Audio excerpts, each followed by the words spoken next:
Jermall Charlo returning on the 31st of May, back to the ring, and you won't even believe who it's with. But don't worry, I'll give you a hint. Damn! I'm sorry. If I tell you I'm good, probably you will say I'm boasting.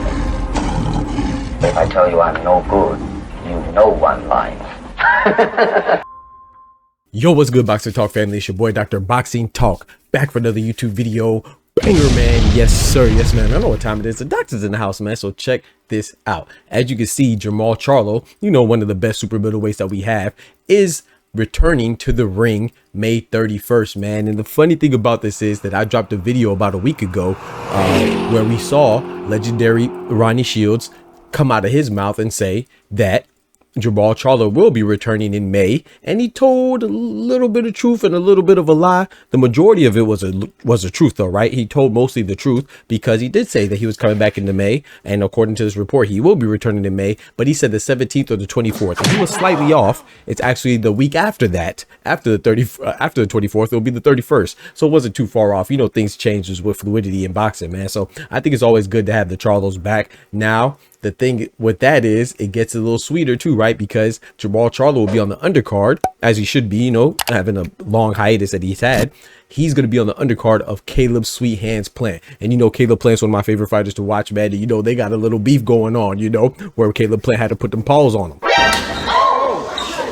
Yeah, it got like that because, you know, he felt disrespected. And that's one thing I love about Caleb Sweet Hands Plant. Caleb slap a bitch Plant. Caleb, I don't fight, I don't argue, I just hit that bitch with a bottle Plant. But the thing that I liked about Caleb Plant is that, you know, he stands on business, man, and he's a pugilist.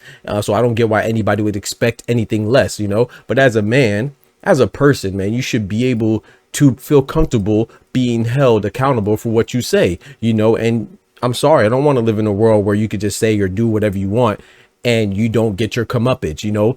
Some people will say that Jermall Charlo needs to get his recompense for that slap, and I agree. But at the same time, the way the story goes is that, you know, Charlo disrespected him first, and I ain't getting in nobody's business. But if you disrespect somebody and you put your hands on somebody, you say something crazy about somebody's wife, not saying Jermall Charlo did these things, but, you know, not saying he didn't either, then you get the paws put on you.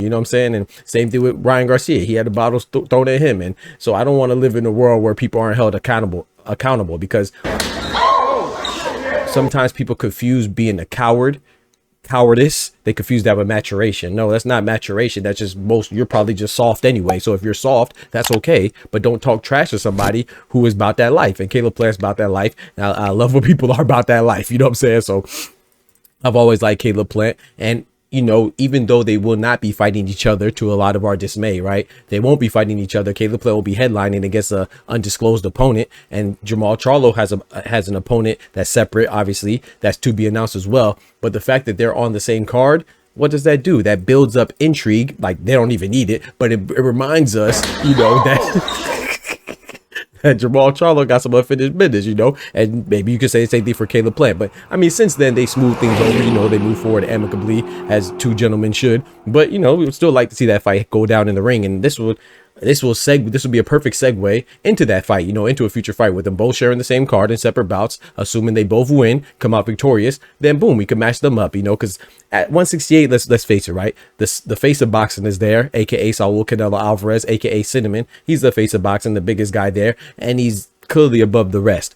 But there's like 4 or 5 guys at 168 that could mix it up, and it'll be very intriguing fights, you know. And if Jermall Charlo comes back, he'll be one of them. Obviously, Caleb Plant is there. Obviously, Berlanga is there. Jaime Munguia, he has some business to handle with Brunello, but he's there. Ozzy Iglesias, a little bit more than 5, right? Because you got Diego Pacheco, Christian, and Billy as well. So yeah, it's a little interesting at 168 for everybody below Cinnamon. So I think that this will be very interesting if we can make a fight out of Caleb Plant and Jermall Charlo in the future. But I think it's imperative that he does get a tune up and an opportunity to come back strong, you know what I'm saying, as opposed to just coming back off a 2-year hiatus and just jumping in with a top caliber guy like a Caleb Plant or a young wolf like Diego Pacheco or Christian and Billy. You know what I'm saying? This is the proper steps, and I love to see it, man. So y'all let me know what y'all think about that. I think May 31st, man, even though they're not fighting each other, these are two of my favorite fighters to watch, and it'll be very exciting to see them fight on a card together and then potentially fighting each other in the future. You know what I'm saying? Y'all let me know what y'all think about that. Don't forget to smack that like button. But most importantly, remember, with God, we can do anything. Without God, we're nothing. The doctor's out. Peace. Oh, also let me know too if you think that this is going to fall apart, because we know sometimes they set dates, especially with the Charlos lately, and they haven't really made it. So y'all let me know if y'all doubt that this is going to actually come into fruition as well. Deuces. From the hood to college, both worlds they had to meet. 6 degrees between us, so cold we're about to freeze. But we're Florida boys, hot takes, we bring the heat. We're moving the culture, the engineers to the streets.